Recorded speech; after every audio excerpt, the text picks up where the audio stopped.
भारत के अंदर अभी विशाल दुनिया का मेला, सबसे भव्य, सबसे विस्तृत और सबसे संख्या में अधिक लोग आने वाला मेला कुंभ मेला है।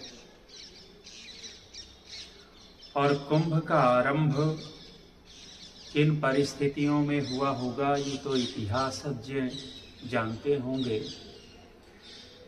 लेकिन जो दृष्टिकोण लगता है कुंभ का, वो कुंभ इसलिए होता था कि ऋषि महर्षि विद्वान लोग, दुनिया के सबसे विशेष शास्त्रों के ज्ञाता, वेद के ज्ञाता लोग इकट्ठा होते थे। हजारों हजारों की संख्या में इकट्ठा होते, और जो नाम प्रयाग रखा है, प्रयाग, प्र माने प्रकृष्ट रूप से, याग माने यज्ञ, जहाँ विशेष बड़े बड़े याग होते थे, उन स्थानों का नाम प्रयाग रखा गया था। जैसे और भी भारत में बहुत सारे इसी प्रकार के नाम हैं, रुद्र प्रयाग, देव प्रयाग इत्यादि। ये त्रिवेणी संगम का स्थान प्रयाग हो गया। और इतिहास की दृष्टि से ऐसा भी आता है कि श्री रामचंद्र जी जब वनवास के लिए निकले अयोध्या से, तो प्रयाग होते हुए आगे निकले थे। और वहां नदियों का संगम है, तो नदियों के संगम पर ऋषि महर्षियों ने एक विशेष याग किया था, बहुत बड़ा यज्ञ किया था। उस यज्ञ में श्री रामचंद्र जी सम्मिलित हुए थे। वो इतिहास की बातें हैं, किंतु ये जो कुंभ है, ये कुंभ सनातन की रक्षा के लिए स्थापित किया गया था, वेद की रक्षा के लिए स्थापित किया गया था। न कि केवल मात्र त्रिवेणी में जाकर स्नान कर लेवे, पाप धुल जाएं, ये उद्देश्य नहीं था।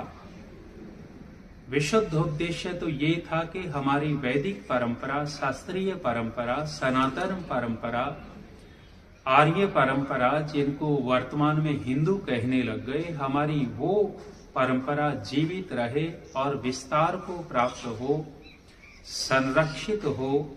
इस विषय में विद्वान लोग, ऋषि लोग इकट्ठा होकर के चिंतन करते थे। आज वर्तमान में कुंभ केवल और केवल पाप धुलने का स्थान बना दिया। त्रिवेणी में संगम में स्नान करेंगे तो पाप धुल जाएंगे।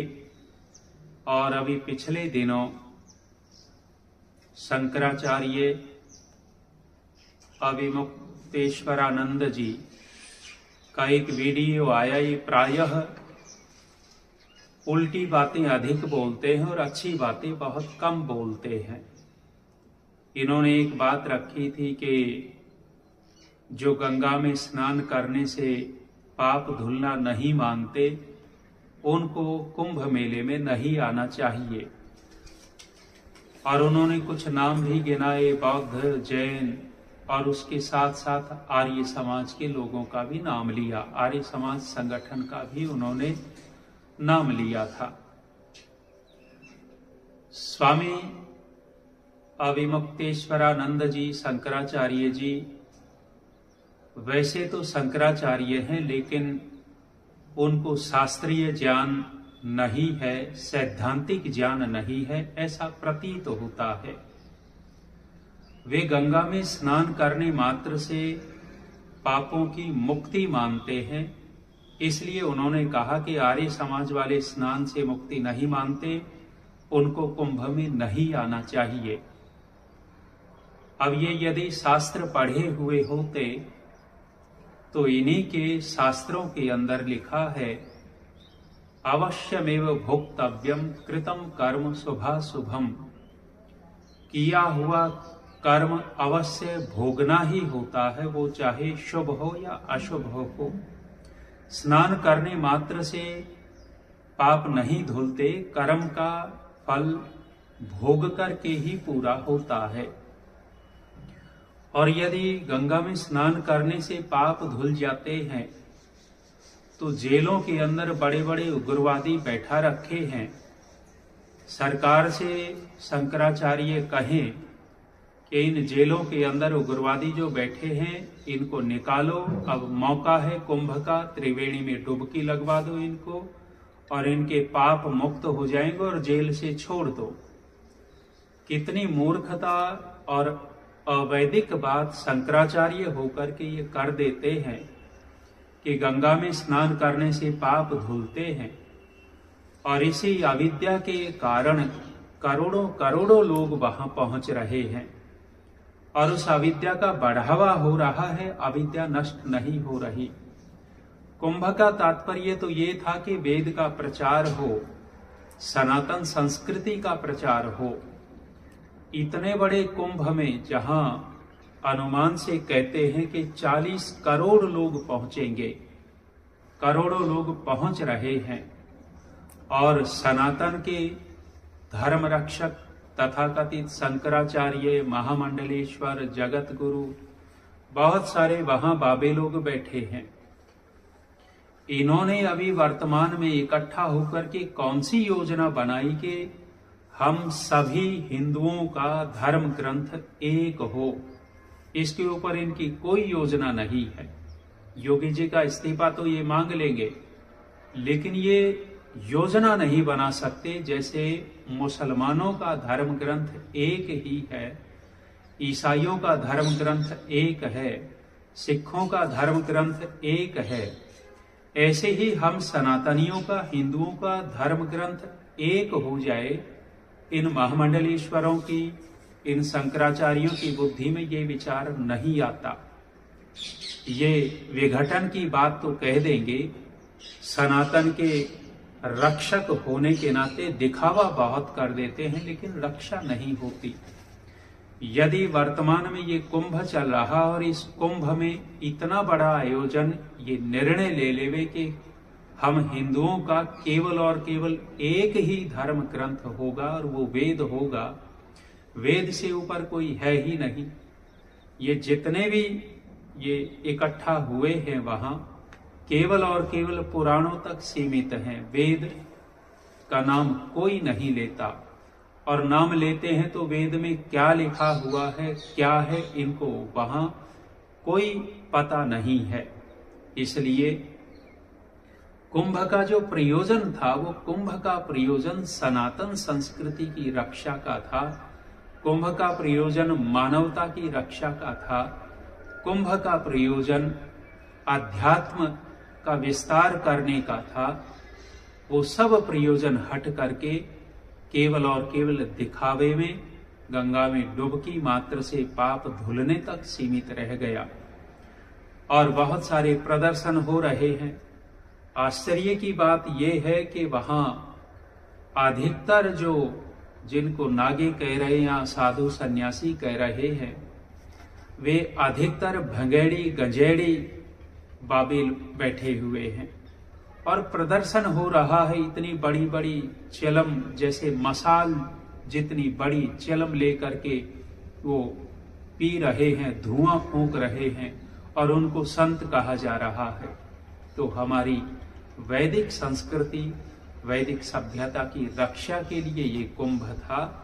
यदि उसी प्रकार से आयोजन हो तो निश्चित रूप से हम सुरक्षित हो जाएंगे, वेद सुरक्षित होगा, शास्त्र सुरक्षित होगा। एक और बात कहता चलूं इसी प्रसंग में, यदि इन सनातनी सन्यासियों को, महामंडलेश्वर या शंकराचार्यों को चिंता होती अपने संस्कृति की, वेद की, तो आज हमारे ऊपर जो आक्षेप लगाते हैं मनुस्मृति के लिए या अन्य शास्त्रों के लिए। अभी 2 दिन पहले एक वीडियो देखा, दक्षिण का कोई सन्यासी बोल रहा है कि रामचंद्र जी मांस खाते थे, माता सीता मांस खाती थी, लक्ष्मण मांस खाता था। तो वो जो बोल रहे हैं, कहीं लिखा होगा तभी तो बोल रहे हैं। और वो लिखा महर्षि वाल्मीकि ने तो है नहीं। महर्षि वाल्मीकि ने तो विशुद्ध रूप से रामायण लिखी थी, सात्विकता की बात कही थी। राम सात्विक थे तो सात्विक आहार करते थे, तमोगुणी आहार करते नहीं थे। तो इतना बड़ा कुंभ है, इस कुंभ के अंदर ये महामंडलेश्वर, जगत गुरु, शंकराचार्य आदि आदि ये सब इकट्ठा होकर के एक बात का निर्णय क्यों नहीं लेते कि जो हमारे शास्त्रों में, हमारे धर्म ग्रंथों में कुछ धूर्त लोगों ने जो मिलावट कर दी है, उस मिलावट को हम दूर कर देवे। जो मिलावट कर रखी है, ये सारे मिलकर के कुंभ में निर्णय ले लेवे कि रामायण में जो मिलावट की गई, कितनी गंदी भाषा लिखी गई। गीता प्रेस गोरखपुर जो सबसे ज्यादा सनातनियों के ग्रंथ छापती है, उसकी रामायण पढ़ेंगे तो इतनी अश्लीलता के व्यक्ति लज्जा में आ जाए।